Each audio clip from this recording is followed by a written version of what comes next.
Au pied du Vésuve, elle semble une périphérie comme tant d'autres. Et pourtant, c'est ici, dans les environs de Naples, dans le sud de l'Italie, que prospère la plus haute concentration d'imprimeries clandestines de fausses monnaies en Europe. Ces imprimeries sont vraiment bien cachées. Les faussaires sont fourbes. Ils sont passés maîtres dans l'art de dissimuler leur activité. Les lieux que nous contrôlons doivent donc être passés au peigne fin, car de tels ateliers peuvent être n'importe où. Le commandant Napolitano dirige une brigade de la police douanière locale.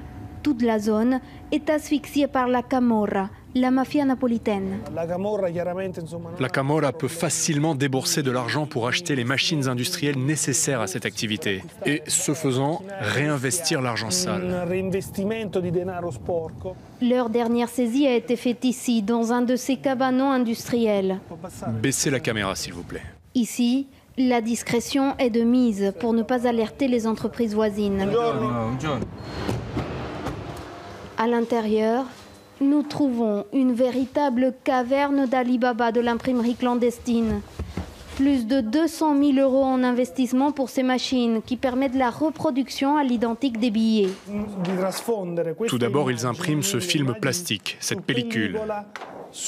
Ensuite, l'image est transférée de la pellicule à une plaque de métal, comme celle-ci, regardez.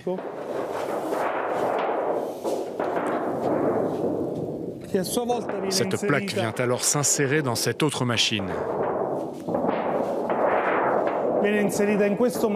Et regardez ces rouleaux. C'est là qu'on met l'encre et ça va directement en impression. Au moment de la saisie, le commandant Napolitano et ses hommes ont arrêté en flagrant délit les faussaires. L'impression des billets en cours et l'encre encore fraîche, tout comme cette cache, vient dissimulée derrière une fausse étagère. C'est ici qu'ils stockaient toutes les feuilles de billets contrefaits, mais aussi les encres de différentes couleurs. Des couleurs que les faussaires n'ont pas eu le temps d'utiliser car ils ont été découverts au premier stade de l'impression.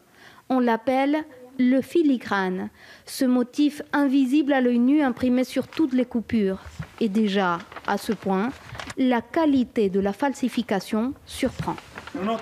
On voit bien qu'ils maîtrisent la technique. Le filigrane est la phase de la fabrication des billets la plus complexe. Et ici, elle a été parfaitement falsifiée.